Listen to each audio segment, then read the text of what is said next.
Shalom sahabat Toba TV, kembali lagi dalam program Siraman Rohani Penyejuk Hati.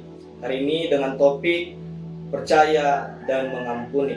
Setiap dari antara kita pasti pernah disakiti oleh orang lain, baik oleh teman maupun orang terpercaya kita, meskipun itu oleh keluarga kita yang paling kita percaya sekalipun, sehingga menghasilkan sakit hati dan kita menjadi sulit untuk mengampuni mereka. Jika saudara pada hari ini sedang mengalami situasi sulit untuk mengampuni orang lain, saya mengajak saudara sekalian untuk merenungkan tentang firman Tuhan dalam Matius 6 ayat 14 sampai yang ke-15.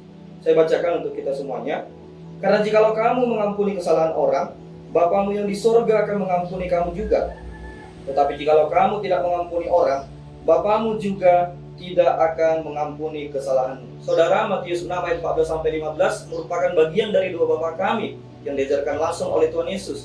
Jika kita melihat ke dalam konteksnya, dua Bapa kami merupakan bagian dari khotbah pengajaran Yesus yang sangat terkenal, yaitu khotbah di bukit dalam pasal 5 sampai pasal 7, di mana Yesus sedang mengajarkan mengenai prinsip-prinsip kerajaan Allah. Sehingga bisa kita simpulkan bahwa mengampuni merupakan prinsip dari kerajaan sorga. Ada dua hal yang ingin saya bahas kepada saudara pada hari ini dalam Matius 6 ayat 14 sampai yang ke-15. Yang pertama, iman yang sejati akan menghasilkan hati yang mau mengampuni.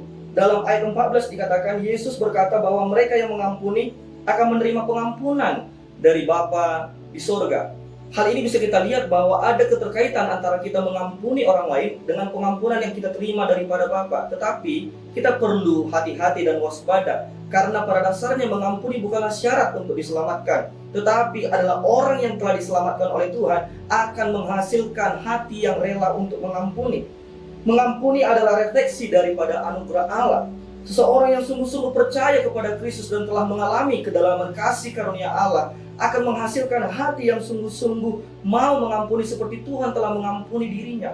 Artinya, kita akan hidup dalam pola kasih karunia Tuhan. Selanjutnya, mengampuni menunjukkan hati yang sudah sungguh-sungguh diubahkan dan ditransformasi oleh Injil, di mana iman yang sejati, di mana ketika kita mempercayai kepada Tuhan yang telah mengampuni kita akan menghasilkan hati yang lembut, hati yang rela melepaskan pengampunan, dan juga tidak lagi kepahitan kepada sesama kita. Poin yang kedua, saudara, ketidakmampuan mengampuni menunjukkan bahwa kita pada dasarnya belum sungguh-sungguh memahami apa Injil itu.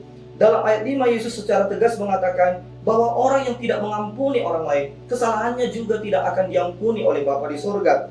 Hal ini menunjukkan bahwa ketika kita mengampuni kesalahan orang lain, itu menunjukkan bahwa kita itu mencerminkan dan merefleksikan kasih Bapa. Artinya ketika kita tidak mengampuni orang lain, maka berarti artinya kita belum sungguh-sungguh mengenal kedalaman Injil itu.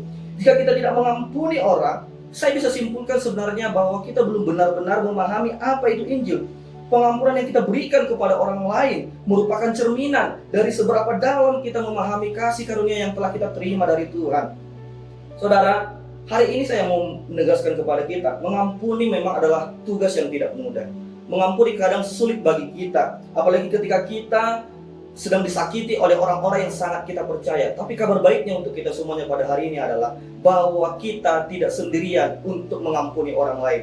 Kita memiliki kekuatan yang bersumber daripada Kristus, sebab Kristus telah memberikan teladan bagaimana cara mengampuni sesama kepada kita. Mungkin saudara mengatakan kepada saya, orang itu selalu sulit saya ampuni oleh karena dia pernah mengkhianati saya. Tidakkah saudara juga sadar bahwa pada dasarnya kita juga adalah pengkhianat kepada Tuhan sebelum kita mengenal dia? Mungkin saudara mengatakan kepada saya, oh dia itu berbuat jahat kepada saya. Tidakkah saudara juga sadar bahwa dulunya kita juga berbuat jahat kepada Tuhan, tetapi indahnya Tuhan justru mengampuni kita. Saat kita menyadari hal ini, hati kita tersentuh oleh kebenaran Injil sehingga kita rela dan mau mengampuni orang lain.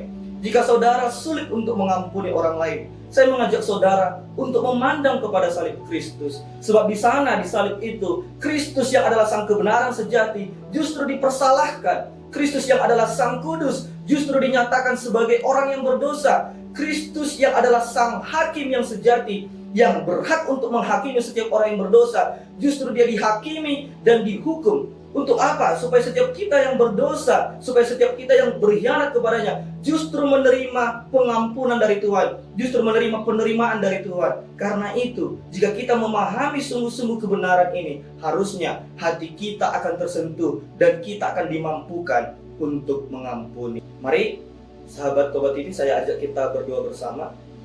Tuhan yang baik, kami telah mendengarkan renungan singkat pada hari ini, di mana Tuhan mengajarkan kepada kami untuk kami memberikan pengampunan kepada sesama kami meskipun mereka menyakiti hati kami, sama seperti Tuhan juga telah memberikan pengampunan kepada kami.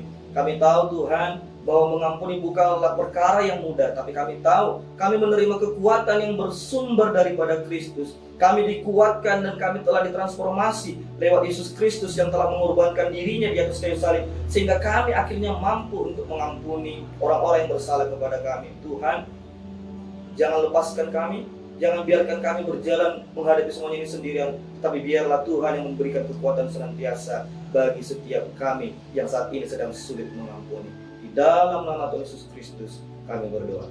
Amin.